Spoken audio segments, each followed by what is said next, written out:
Shalom jemaat Tuhan, senang sekali kita bisa berkumpul di pagi hari ini untuk beribadah secara online di rumah kita masing-masing. Sebelum kita memulai ibadah kita, mari kita satukan hati, kita tundukkan kepala, kita bersatu di dalam doa. Bapa, kami bersyukur Tuhan, 1 minggu penuh Tuhan berkati kami, Tuhan lindungi kami Tuhan. Kalau sebentar kami mau sama-sama beribadah, kami mau menyerahkan hati kami ke tangan-Mu Tuhan. Sucikan hati kami Tuhan. Kami mau menyanyi, kami mau memuji nama Tuhan. Kami mau memuliakan nama-Mu Tuhan. Sebab Engkau yang layak untuk dipuji. Engkau yang layak Tuhan untuk disembah. Ambil alih ibadah kami Tuhan, dari awal, pertengahan hingga pada akhirnya. Haleluya.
akan Engkau, Kau Allah yang layak dipuji.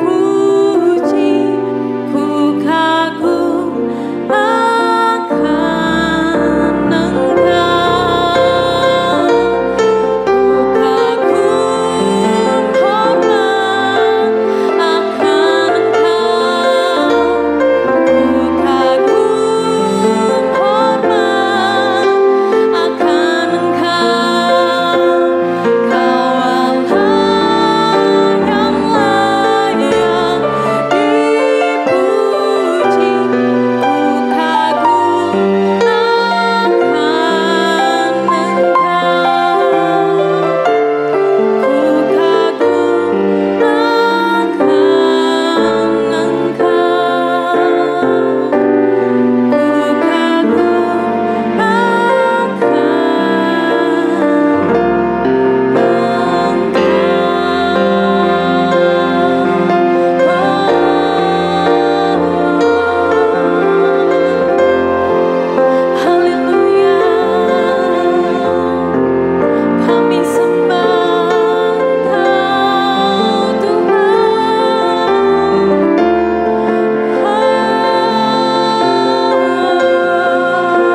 malam lagi Tuhan.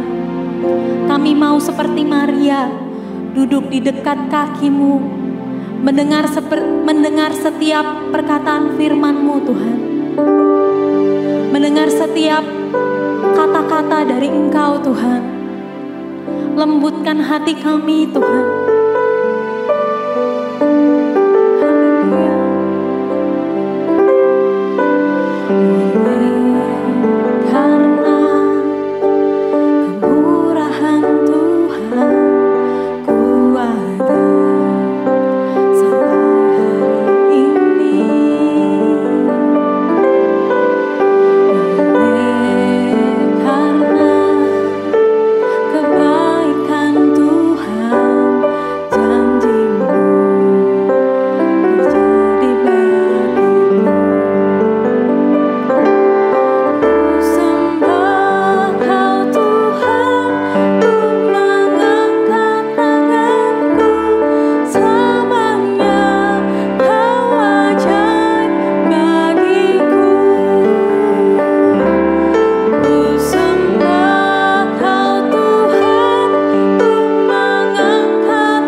Bapa, di dalam nama Yesus Kristus kami datang kepadamu, kami mengucap syukur pada pagi hari ini kami bisa berbakti bersama-sama memuji menyembah Tuhan. Kami bersyukur bahwa pada saat ini di rumah masing-masing kami masih bisa beribadah memuji menyembah Tuhan. Mari Roh Kudus datang ke rumah masing-masing dan berkati setiap anak-anak Tuhan. Berkati hamba-hambamu yang melayani Tuhan di seluruh dunia pada saat ini di dalam nama Yesus Kristus. Siapkan hati kami untuk menyembah, memuji, membesarkan nama-Mu lebih dalam lagi. Dan juga untuk mendengarkan firman-Mu Tuhan. Terima kasih. Terpujilah nama Yesus Kristus. Biar saudara-saudara buka hati, Roh Kudus yang bekerja pada pagi hari ini dalam nama Yesus Kristus. Mari ambil alih pemberitaan firman Tuhan pada saat ini Tuhan. Engkau buat hati kami haus dan lapar akan Engkau. Haus lapar akan firman Tuhan, sehingga perkataan firman Tuhan berkuasa dan berdaulat dalam kehidupan kami masing-masing. Kerajaan-Mu datang dalam kehidupan kami. Terima kasih Roh Kudus, terima kasih Bapa, terima kasih Tuhan Yesus. Di dalam nama Yesus Kristus kami berdoa, haleluya, amin. Kita sebagai anak-anak Tuhan bersyukur memuji menyembah Tuhan pada saat ini kita bisa berbakti bersama-sama walaupun masih tetap memakai siaran online.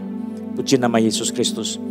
Saudara, pada hari ini saya ingin mengajak kita untuk membahas tentang bagaimana Tuhan bekerja di dalam hati anak-anaknya, juga dalam kehidupan anak-anaknya.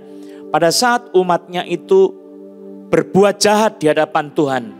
Pada saat Tuhan itu melihat anak-anaknya meninggalkan Tuhan, membelakangi Tuhan.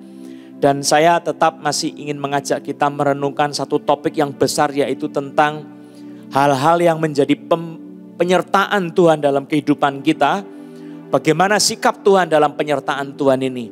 Mari kita bersama-sama melihat dari dua bagian kitab suci. Yang pertama dari kitab Ulangan pasal yang ke-31. Ayat 16 sampai dengan ayat yang ke-18. Ulangan pasal 31 ayat 16 sampai 18. Saya bacakan firman Tuhan.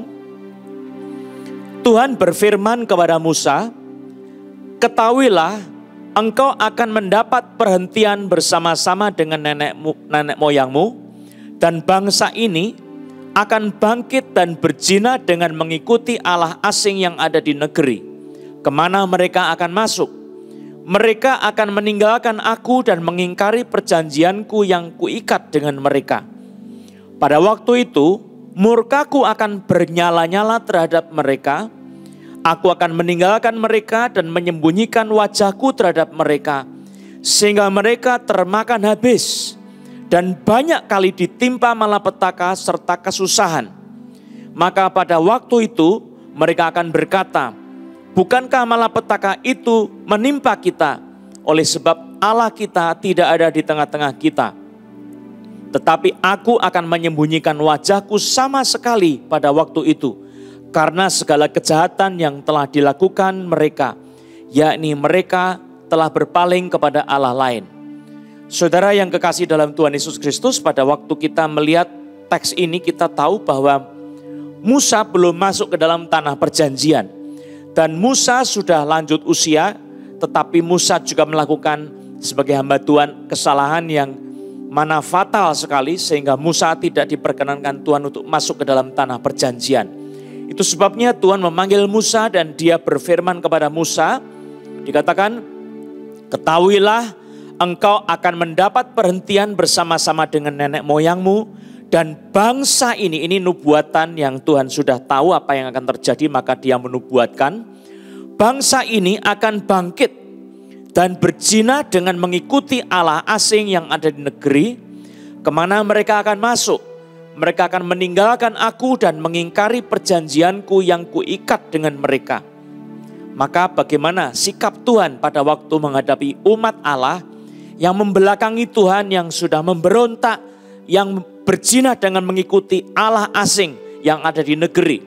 Saudara, di dalam ayat yang ke-17 dikatakan, pada waktu itu murkaku akan bernyala-nyala terhadap mereka. Itu pertama. Murka Tuhan akan bernyala-nyala terhadap umat Allah. Lalu yang kedua, aku akan meninggalkan mereka. Dan yang ketiga, dan menyembunyikan wajahku terhadap mereka.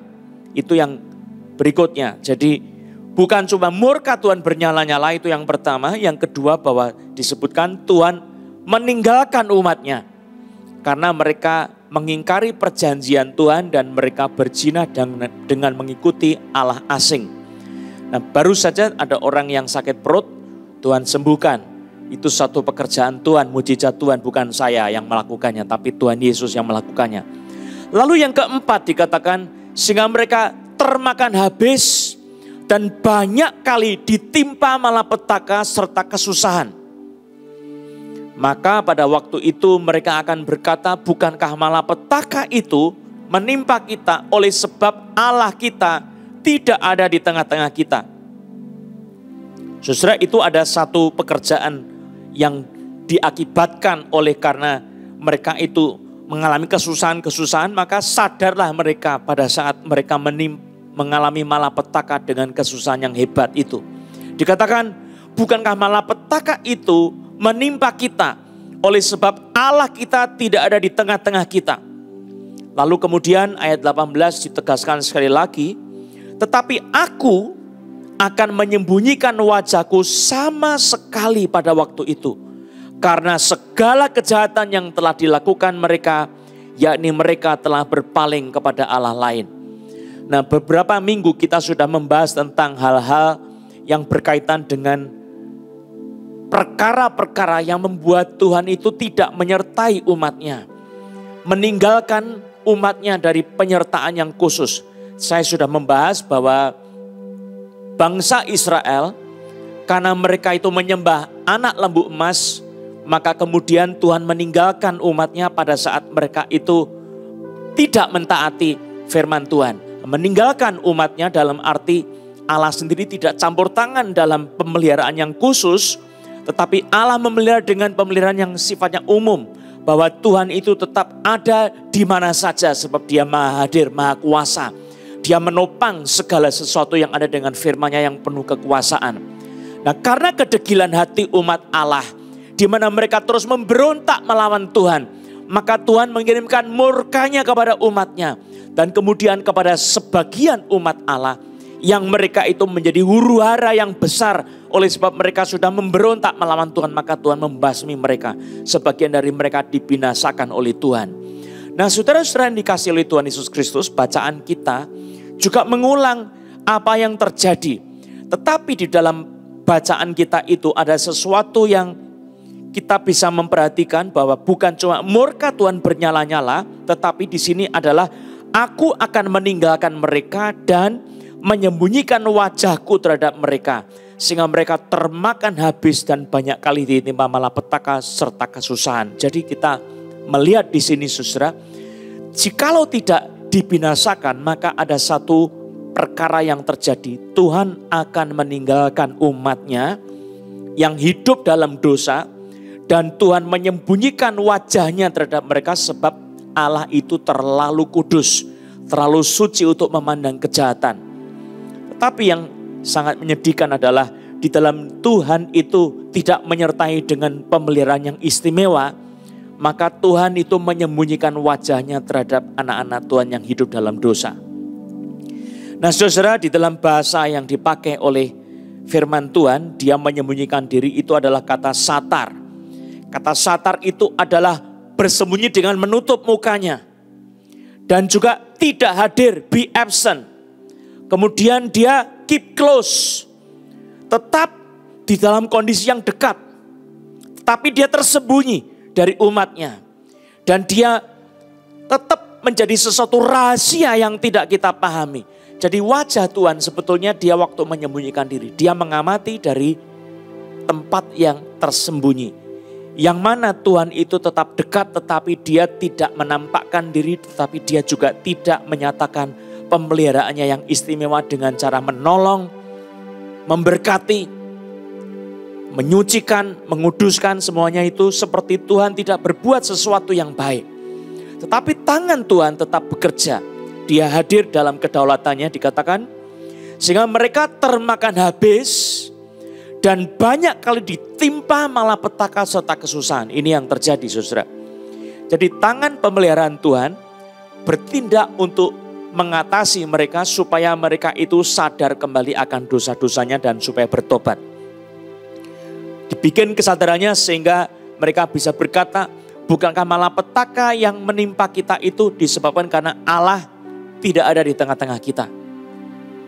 Nah, saudara yang dikasihi oleh Tuhan Yesus Kristus, banyak sekali dalam kehidupan anak-anak Tuhan yang mengalami berbagai macam masalah. Saudara, mungkin masalah itu terjadi dalam hidup kita oleh sebab sesuatu yang sedang kita tuai pada saat ini. Yang mana kita tabur pada masa sebelumnya. Kita hidup dalam ikatan-ikatan dosa. Kita hidup tidak bersyukur kepada Tuhan. Kita tidak hidup dekat dengan Tuhan, tidak memuliakan Tuhan. Maka dari itu Tuhan menyatakan murka-Nya kepada kita menyala-nyala. Dan Dia meninggalkan kita sambil menyembunyikan wajah-Nya. Nah, saudara, pada saat itulah maka kita mesti sadar, tangan Tuhan itu tidak bersama dengan kita, menyertai kita, menolong kita, memberkati kita sedemikian rupa. Sebab kita sudah tidak setia kepada Tuhan. Nah, saudara-saudara yang dikasihi Tuhan, di ayat yang ke-18 saya sangat terkejut sekali sebab ada sesuatu yang dikatakan, tetapi aku akan menyembunyikan wajahku sama sekali pada waktu itu.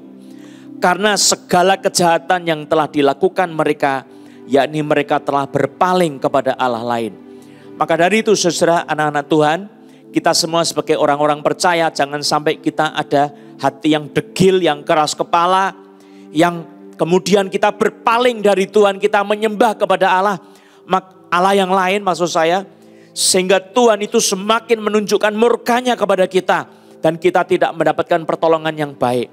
Nah saudara, ada satu kata yang saya coba selidiki. Barusan ada orang yang sakit lututnya sebelah kanan, ada nyeri-nyeri.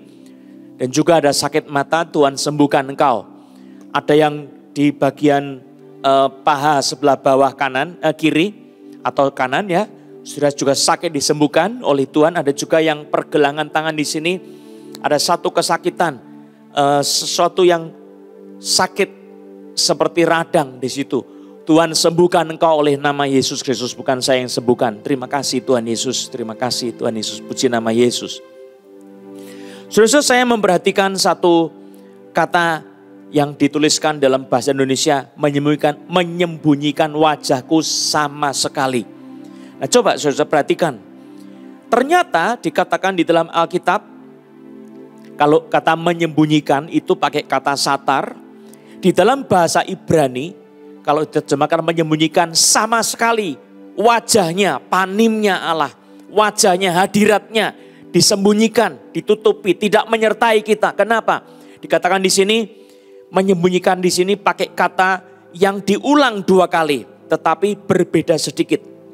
Dipakai istilah satam satar, ya, dari kata-kata yang akarnya sama, saudara. Berarti sesuatu yang sungguh-sungguh dia menyembunyikan betul-betul. Dan disebutkan dalam bahasa Indonesia menyembunyikan wajahku sama sekali. Saudara, sangat mengerikan sekali kalau Tuhan itu sudah menutup pintu berkatnya kepada kita.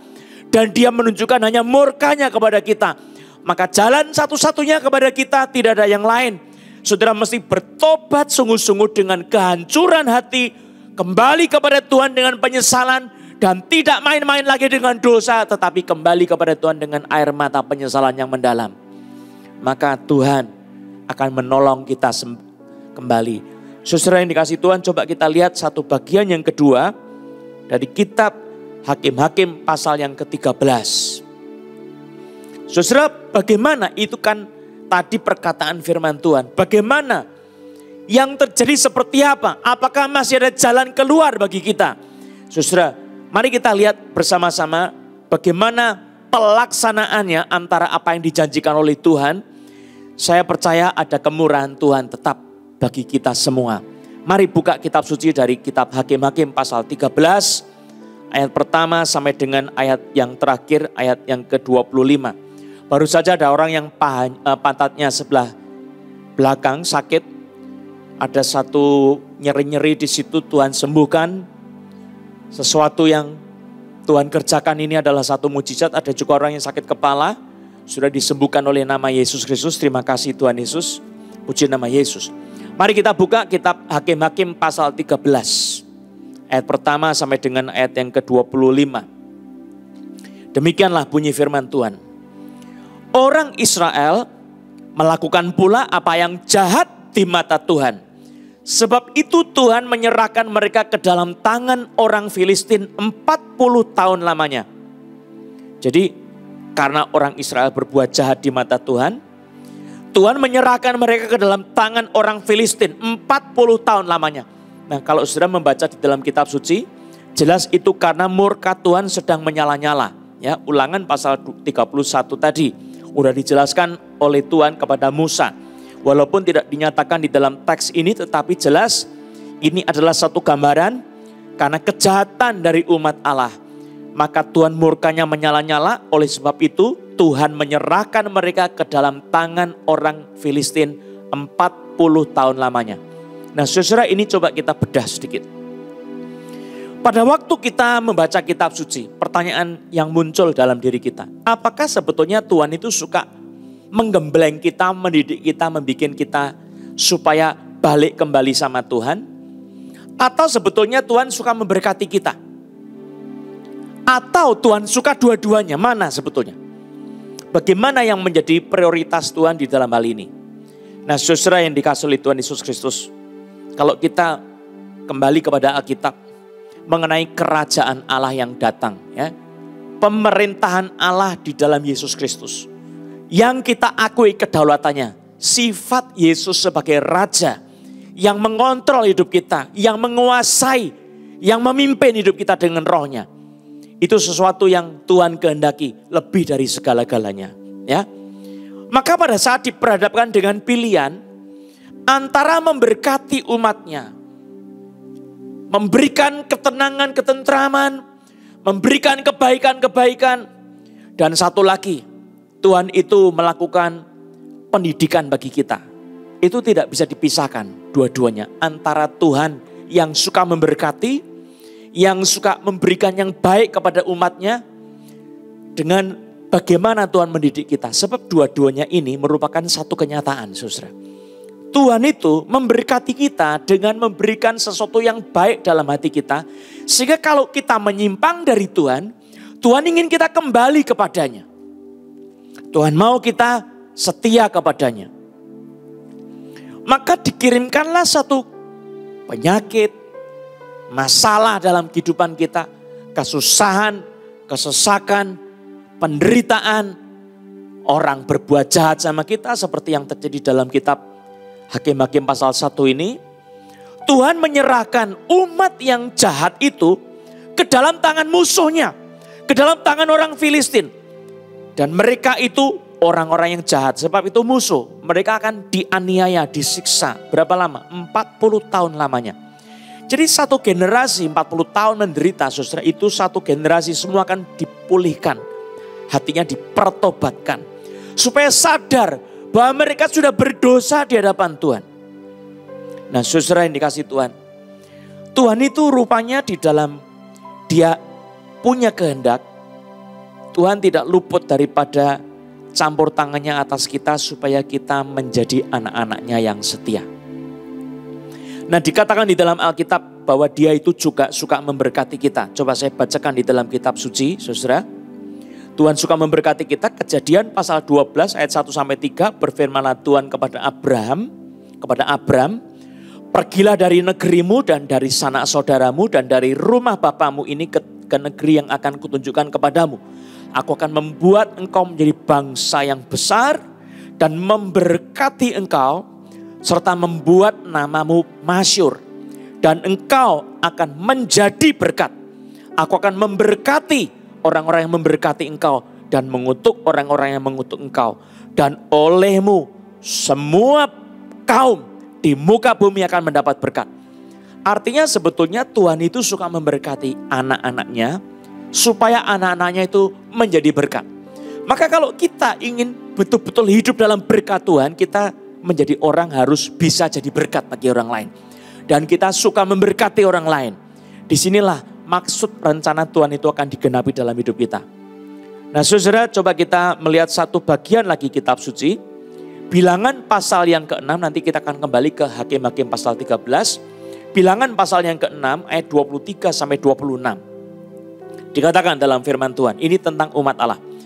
Berbicaralah kepada Harun dan anak-anaknya.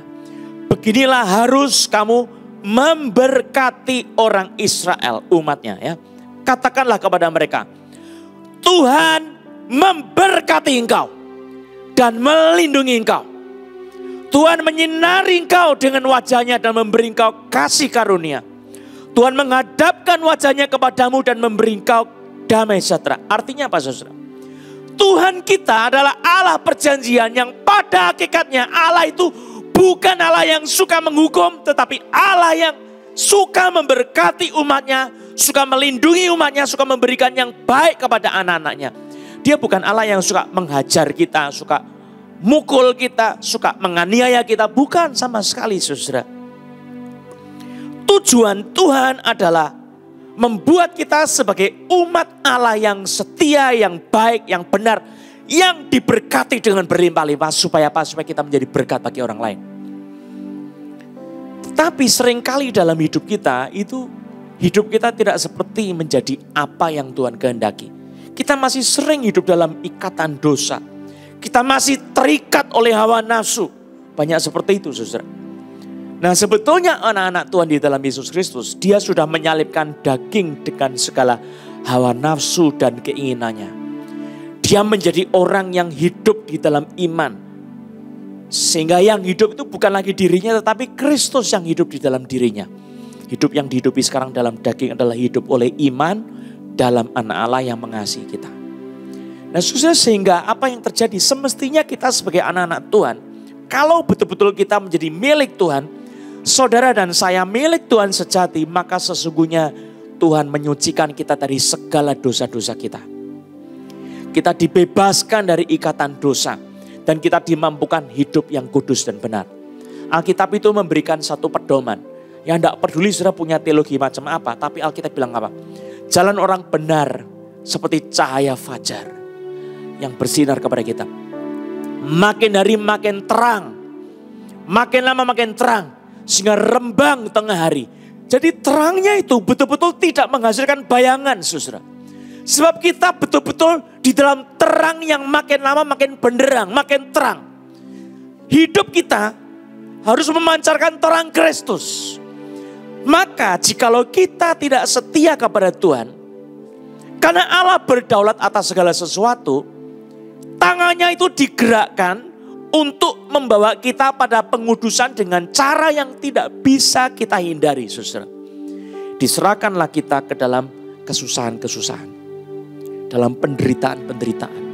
Maka kalau saudara melihat penyakit COVID-19 tidak habis-habisnya, sebab dosa manusia itu tidak pernah berhenti. Kesalahan kita tidak kunjung bertobat, saudara. Daripada pertobatan itu, kita makin justru berbuat dosa ganti macamnya, ganti modelnya. Kalau tadinya berzina, cari perempuan di tempat-tempat pelacuran, sekarang begitu giat pakai gambar-gambar porno. Begitu giat untuk mengoleksi gambar-gambar video yang porno.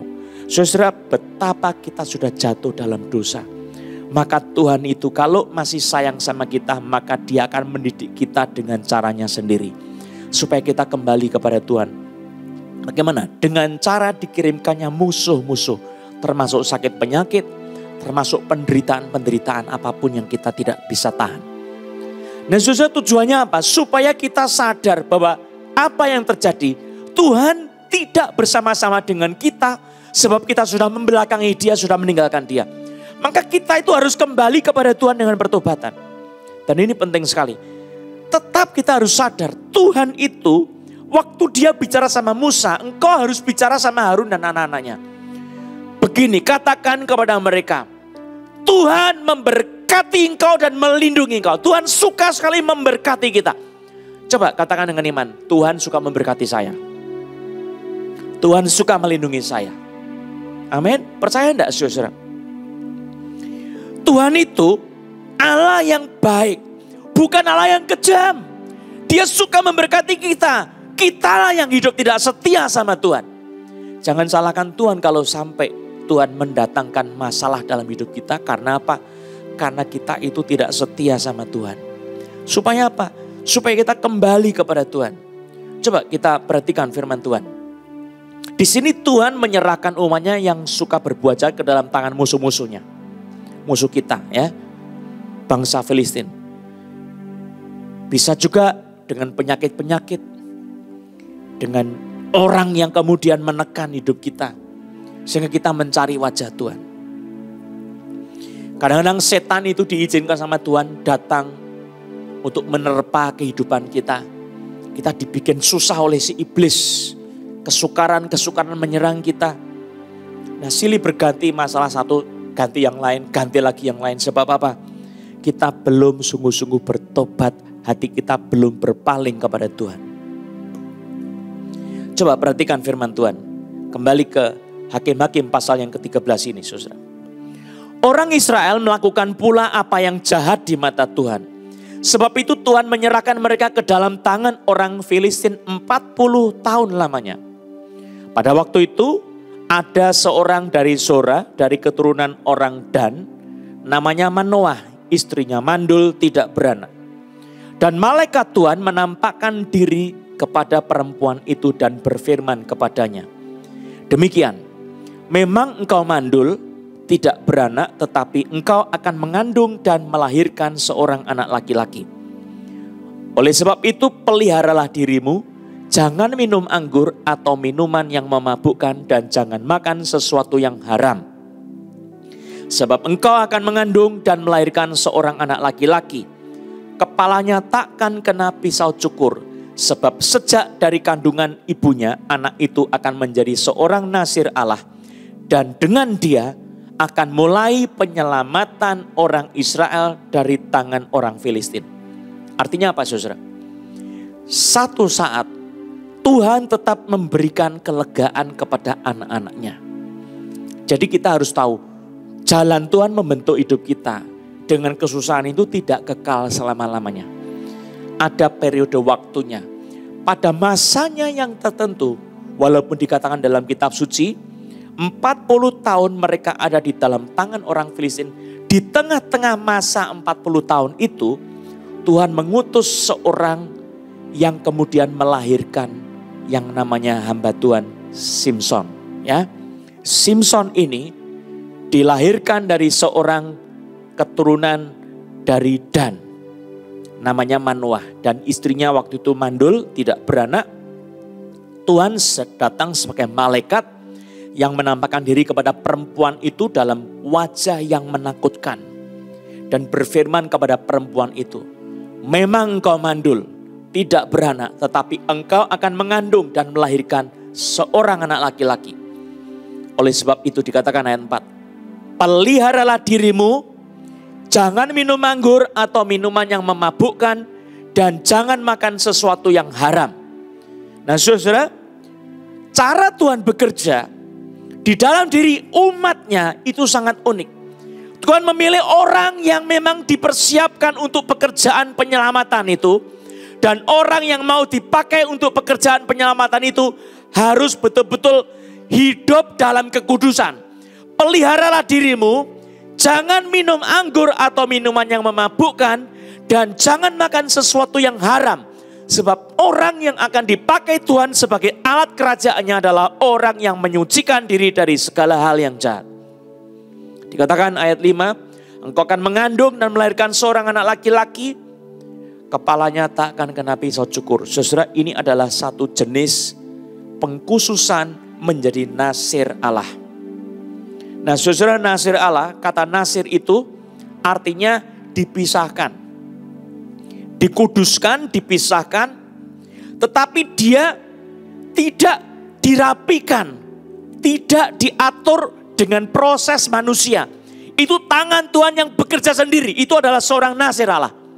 Jadi seorang yang dibiarkan berada di dalam hadirat Tuhan, Tuhan yang mengatur dia sedemikian rupa. Dan tanda kenasiran itu ada pada rambutnya, saudara. Kalau saudara membaca di dalam kitab Bilangan pasal yang ke-6 ayat 1-21, di situ dijelaskan mengenai hukum kenasiran. Nah, saya ingin menjelaskan tentang orang yang akan dipakai Tuhan harus hidup dalam karakteristik nasir. Ya. Coba bilang nasir, ya, nasir dari istilah yang sangat penting sekali, saudara. Nasir itu artinya adalah menahan diri. Artinya adalah membaktikan diri, menguduskan diri, menyucikan diri. Dan juga dijadikan sebagai seorang yang ada di hadapan Tuhan, yang diatur langsung oleh tangan Tuhan, tidak lewat tangan manusia. Itu nasir, saudara. Maka terjemahan istilah nasir itu juga bisa diartikan sebagai anggur yang tidak diproses. Atau anggur yang tidak dipotong-potong, tidak dirapikan. Pohonnya itu, ya. Pohon anggur yang tidak dirapikan, tidak dipotong-potong, tapi dibiarkan saja natural di hadapan Allah. Nah saudara-saudara, kalau kita membaca dalam Bilangan pasal 6 ayat yang ke-7, dikatakan tanda kenasiran bagi Allah itu ada di atas kepalanya, itu rambut, saudara. Tidak boleh dipotong. Nah istilah nasir, ya, itu diterjemahkan menjadi nasirit. Maka ada satu orang itu melihat ada satu daerah yang orang-orang yang hidup sebagai seorang nasir itu biasanya dia tidak potong rambut. Dia berkumpul dalam lingkungan-lingkungan orang-orang yang menyucikan diri dari yang jahat. itu maka jadi satu kelompok wilayah namanya Nazaret ya. Nah, Nazaret itu Yesus berasal dari kota Nazaret. Orang-orang Nazaret itu biasanya rambutnya panjang-panjang, tidak dipotong-potong ya. Panjangnya ada yang sampai selutut dan ada yang lebih dari lutut. Jadi mereka menggulung rambutnya seperti Simpson seperti itu ya. Coba dijelaskan dalam kitab suci. Orang yang hidup sebagai Nasir, dia tidak boleh minum minuman sampai mabuk. Tapi khusus Nasir, dia juga tidak boleh minum apapun yang berasal dari anggur. Entah biji anggur, entah batangnya apa, daunnya sama sekali tidak boleh dimakan. Apapun, buahnya tidak boleh dimakan. Yang mengandung anggur sama sekali tidak boleh disentuh. Yang memabukkan sama sekali tidak boleh diminum. Juga tidak boleh dekat kepada mayat orang. Ya, jadi kepada sesuatu yang najis dia juga tidak boleh sentuh. Nah, nanti saudara-saudara saya akan membahas lebih dalam tentang Simpson. Bagaimana Simpson itu, apakah Tuhan menyertai Simpson selalu atau apakah Tuhan itu meninggalkan Simpson? Bagaimana sifat pemeliharaan Allah dalam Simpson? Saya akan mengajak kita untuk membahas. Dan hari ini sebagai pendahuluannya, Simpson sebagai seorang Nasir Allah, dia punya orang tua. Sebelum dilahirkannya Simpson, orang tuanya juga harus mempunyai sifat Nasirit ini. Walaupun perempuan, tapi tidak boleh si perempuan ini mamanya hidup menajiskan diri dengan anggur. Juga dikatakan di dalam kitab suci, perempuan ini saudara, dia juga tidak boleh makan sesuatu yang haram. Nah ini, akan melahirkan seorang anak laki-laki dan dikatakan ayat yang kelima, sebab engkau akan mengandung dan melahirkan seorang anak laki-laki, kepalanya takkan kena pisau cukur. Sebab sejak dari kandungan ibunya, anak itu akan menjadi seorang Nasir Allah. Dan dengan dia akan mulai penyelamatan orang Israel dari tangan orang Filistin. Jadi kenapa mamanya itu juga ikut menjadi Nasir, saudara? Walaupun mamanya itu seorang wanita, saudara, kepalanya juga tidak usah dicukur, ya. Perempuan ini, saudara, walaupun itu bukan penekanan yang penekanan utama itu anaknya nanti. Sebab Simpson ini dijadikan Nasir sejak dari kandungan. Maka saudara kalau mau hidup kudus, saudara mempengaruhi kandungan saudara. Ya, rahim saudara, anak-anak saudara. Kalau saudara hidup kudus, anakmu juga dikuduskan. Engkau menyucikan diri dari yang jahat, seluruh keberadaanmu turun ke dalam diri anak-anakmu. Nah, saudara, ini sangat penting, berkat-berkat perjanjian itu seringkali dari atas ke bawah. Dari orang tua turun kepada anak-anak. Berkat kita juga demikian, saudara. Maka saudara kalau mau menjadi orang yang memberkati, saudara harus menguduskan diri dari yang jahat. Ini penting sekali. Dikatakan bahwa anak itu menjadi seorang Nasir Allah sejak di dalam kandungan, sejak dari kandungan. Dan Allah akan mulai penyelamatan orang Israel dari tangan orang Filistin dengan dia. Jadi orang yang akan dipakai Tuhan untuk melakukan suatu perkara yang besar, dia harus menyucikan diri dari yang jahat. Dijelaskan ayat yang ke-6, kemudian perempuan itu datang kepada suaminya dan berkata, telah datang kepadaku seorang abdi Allah yang rupanya sebagai rupa malaikat Allah amat menakutkan. Tidak kutanyakan dari mana datangnya dan tidak juga diberitahukannya namanya kepadaku. Tetapi ia berkata kepadaku, engkau akan mengandung dan melahirkan seorang anak laki-laki. Ayat 7, oleh sebab itu janganlah minum anggur atau minuman yang memabukkan dan janganlah makan sesuatu yang haram. Sebab sejak dari kandungan ibunya sampai pada hari matinya, anak itu akan menjadi seorang Nasir Allah. Jelas di sini, Simpson adalah seorang Nasir Allah. Saudara, dalam kitab suci, saudara tahu ada satu orang namanya Samuel. Nabi yang mengurapi Daud, yang mengurapi Saul. Dan dia adalah seorang nabi yang sejak kecilnya sudah peka mendengarkan suara Allah. Saudara, ternyata Samuel pun adalah seorang Nasir. Saudara, coba saya tunjukkan kepada saudara. 1 Samuel pasal 1 ayat yang ke-11. 1 Samuel 1 ayat yang ke-11. Ayat yang ke-9 saya baca. Pada suatu kali setelah mereka habis makan dan minum di Silo, berdirilah Hana sedang Imam Eli duduk di kursi dekat tiang pintu bait suci Tuhan. Dan dengan hati pedih ia berdoa kepada Tuhan sambil menangis terseduh-seduh. Ini doanya. Kemudian bernasarlah ia katanya, Tuhan semesta alam, jika sungguh-sungguh engkau memperhatikan sengsara hambamu ini dan mengingat kepadaku dan tidak melupakan hambamu ini, tetapi memberikan kepada hambamu ini seorang anak laki-laki, maka aku akan memberikan dia kepada Tuhan untuk seumur hidupnya, dan dikatakan pisau cukur tidak akan menyentuh kepalanya. Artinya apa saudara? Samuel akan menjadi seorang nasir sejak dari kandungan ibunya juga Hana.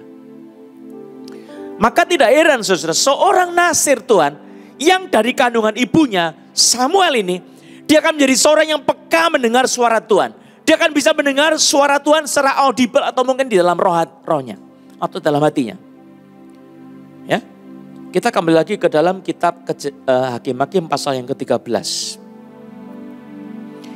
Lalu kemudian ayat yang ke-8, Manoah memohon kepada Tuhan, katanya, ya Tuhan, biarlah kiranya abdi Allah yang kau utus itu datang pula kepada kami dan mengajar kami apa yang harus kami perbuat kepada anak yang akan lahir itu.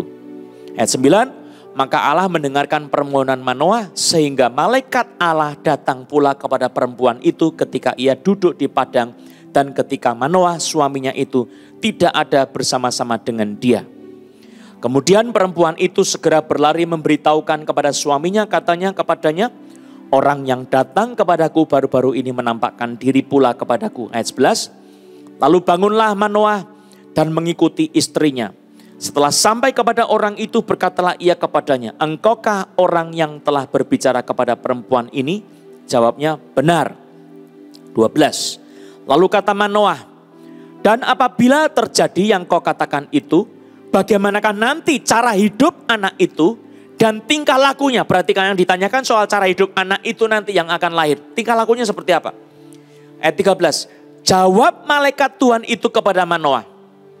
Perhatikan jawabnya. Apakah dijawab atau tidak? Perempuan itu harus memelihara diri terhadap semua yang kukatakan kepadanya. Janganlah ia makan sesuatu yang berasal dari pohon anggur. Anggur atau minuman yang memabukkan tidak boleh diminumnya. Dan sesuatu yang haram tidak boleh dimakannya. Ia harus berpegang pada segala yang kuperintahkan kepadanya. Kata Manoah kepada malaikat Tuhan itu, perkenankanlah kami menahan engkau di sini supaya kami mengolah anak kambing bagimu. Tetapi jawab malaikat Tuhan itu kepada Manoah, sekalipun engkau menahan aku di sini, hidanganmu itu tidak akan kumakan. Tetapi jika engkau hendak mengolahnya menjadi korban bakaran, persembahkanlah itu kepada Tuhan. Sebab Manoah tidak mengetahui bahwa dia itu malaikat Tuhan. Malaikatnya M-nya huruf besar. Saudara, kalau kita telidiki, ternyata waktu Manoah bertanya soal anak yang akan dilahirkan, cara hidupnya bagaimana, tingkah lakunya bagaimana, ternyata Tuhan yang menampakkan diri sebagai malaikat Tuhan. Malaikat huruf besar, saudara, Tuhan huruf besar. Maka tidak dijawablah soal bagaimana cara hidup anak itu nanti. Tetapi dijelaskan perempuan itu, istrinya, harus memelihara diri terhadap semua yang kukatakan kepadanya. Jangan makan yang najis, jangan makan dari pohon anggur, jangan minum minuman yang memabukkan, dan tidak boleh ada sesuatu yang haram yang dipegang, tidak boleh.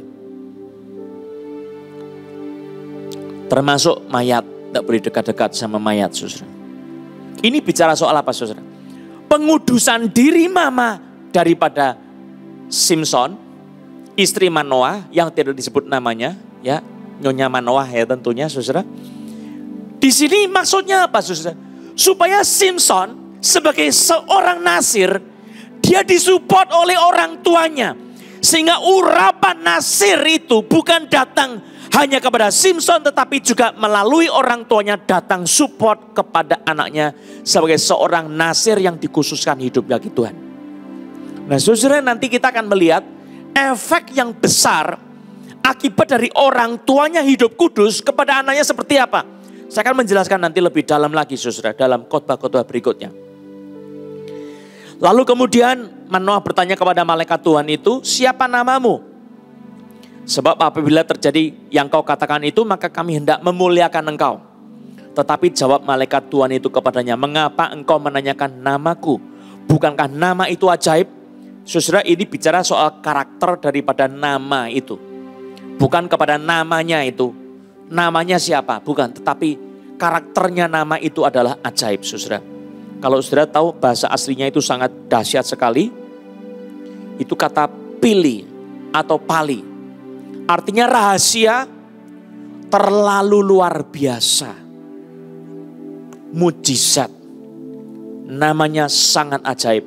Maka di dalam satu buku karangan dari seorang hamba Tuhan yang mahir dalam bahasa Ibrani.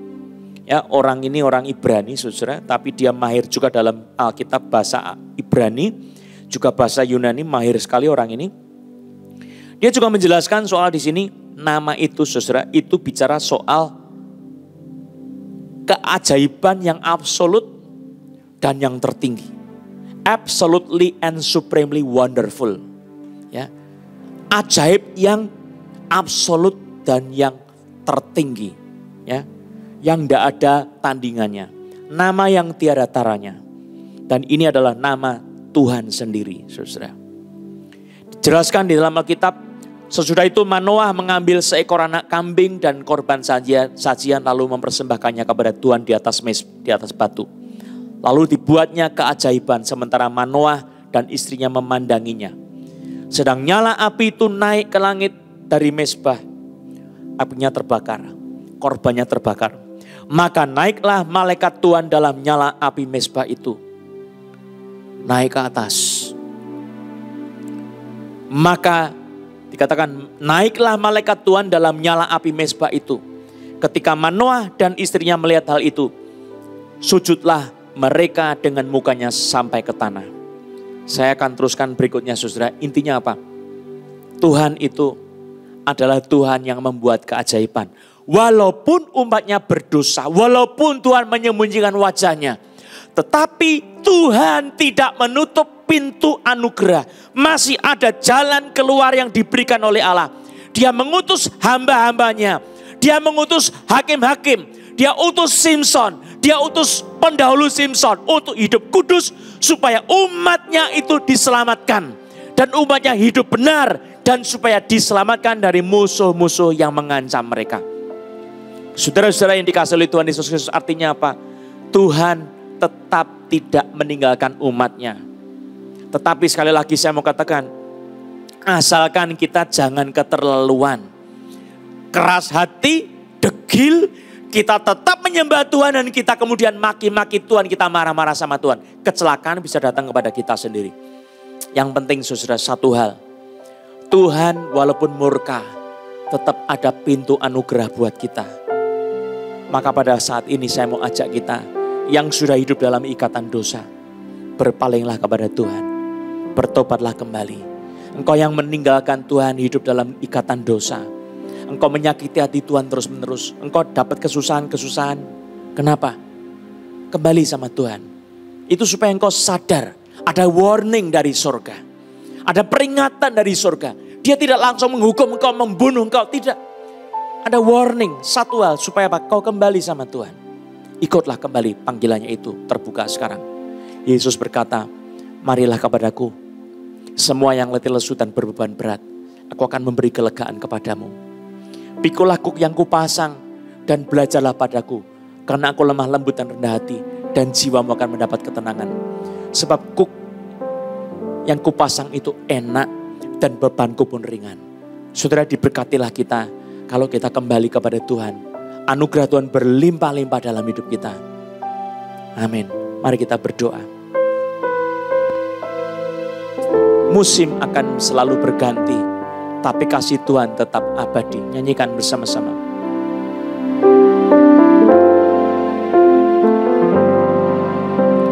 Semusim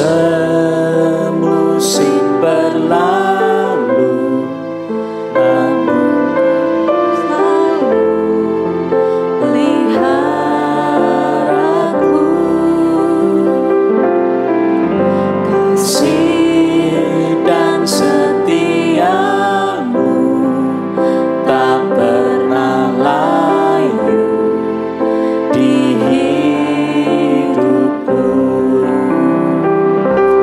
lebih luas dari samudra.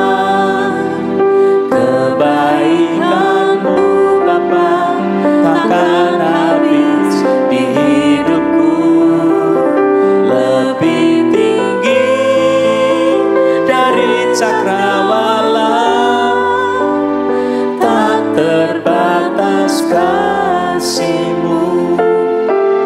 Sungguh ku bersyukur. Musik terus menyanyikan.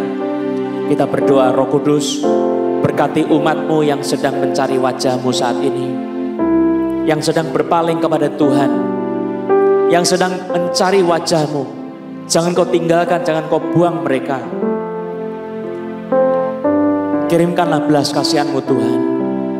Seperti Musa berdoa syafaat kepada umat Israel, sekarang hamba-Mu berdoa, jangan seorang pun yang mendengarkan firman Tuhan ini Tuhan tinggalkan. Beri kesempatan, beri kasih karunia, supaya kami bisa kembali kepada Tuhan. Dan saat ini Tuhan tarik kami dari lumpur dosa, dari ikatan dosa, dari belenggu dosa. Di dalam nama Yesus, oleh kasih karunia-Mu kepada kami semua. Ingatlah akan kasih setia-Mu kepada kami Tuhan. Kami umat pilihan-Mu, kami milik-Mu sendiri, yang Kau tebus dengan darah Yesus Kristus. Mari pulihkan hidup kami oleh darah Yesus. Oleh anugerah Kau tarik kami kembali kepada-Mu. Terima kasih Tuhan. Teguhkan hati kami. Berikan penyertaan istimewa-Mu kepada kami semua. Pemeliharaan Tuhan, sehingga kami sebagai kaum tebusan Tuhan diberkati, dilindungi, mendapat kasih setia, kasih karunia, dan damai sejahtera. Perjanjian berkat antara Engkau dengan umat-Mu boleh menjadi milik kami semua pada saat ini. Pulihkanlah hidup kami saat ini. Dalam nama Yesus Kristus. Terima kasih Tuhan. Saat ini kita akan berdoa buat teman-teman yang sakit. Mari pegang bagian tubuh saudara yang sakit, yang lemah tubuh di dalam nama Yesus Kristus. Demi nama Yesus Kristus, semua kuasa penyakit kami ikat di dalam kuasa nama Yesus. Demi nama Yesus. Roh-roh jahat yang membuat sakit penyakit kami ikat Engkau di dalam kuasa darah Yesus. Demi nama Yesus. Kami tengking Kau iblis, keluar dalam nama Yesus. Pergi dalam nama Yesus. Aku usir Kau keluar, pergi. Cengkraman-Mu aku batalkan di dalam darah Yesus. Oleh nama Yesus, demi nama Yesus. Dan sekarang terima kuasa kesembuhan oleh bilur-bilur Yesus. Engkau buka hatimu, terima kesembuhan itu di dalam nama Yesus. Sakit apapun, engkau percaya tidak ada yang mustahil bagi Allah. Tuhan bisa menyembuhkan. Ada orang yang seluruh perut sini sampai dada sakit, seperti tidak kekuatan lagi. Engkau disembuhkan sekarang oleh nama Yesus. Ada orang yang tangan kirinya lemah, dikuatkan. Yang piansui disembuhkan di dalam nama Yesus. Oleh kuasa Roh Kudus. Di dalam darah Yesus Kau dikuduskan. Ada orang yang lututnya sakit disembuhkan dalam nama Yesus. Terima kasih Tuhan. Haleluya. Puji nama Yesus. Mari kita berdiri sama-sama, kita akhiri ibadah kita nyanyikan ibadah pujian penutup. Bagaikan angin yang membentang.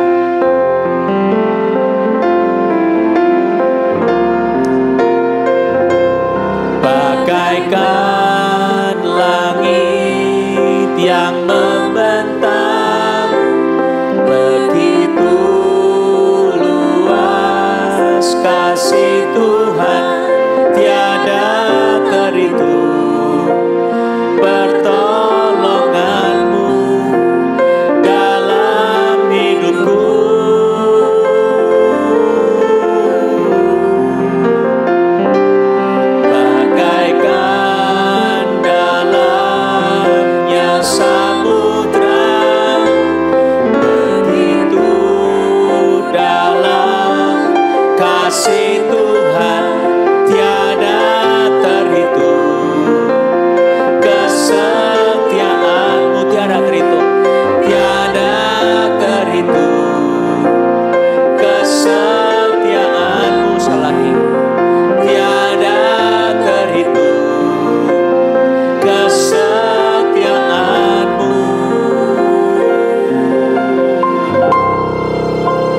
dalam hidupku.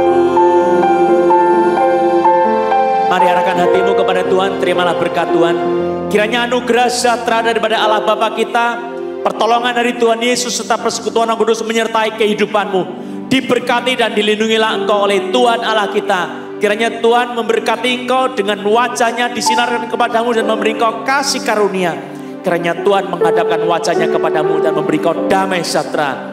Engkau dijadikan anak-anak Tuhan yang kekasih, dilindungi oleh kehadirannya yang istimewa hari ini sampai Maranatha. Tuhan datang kembali. Amin. For you are great. For you are great. You do miracles so great. There is no one else like you. There is no one else like you. For you are great. You do miracles so great.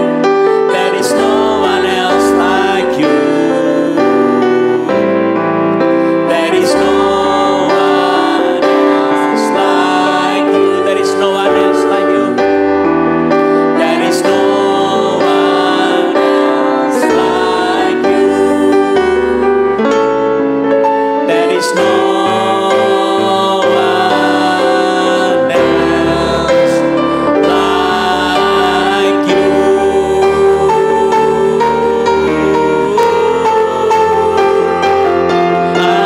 Amin.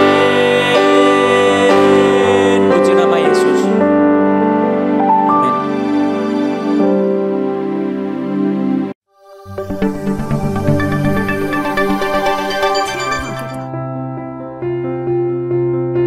Shalom Jemaat Tuhan, berikut adalah informasi terupdate seputar Cross Harvest Church.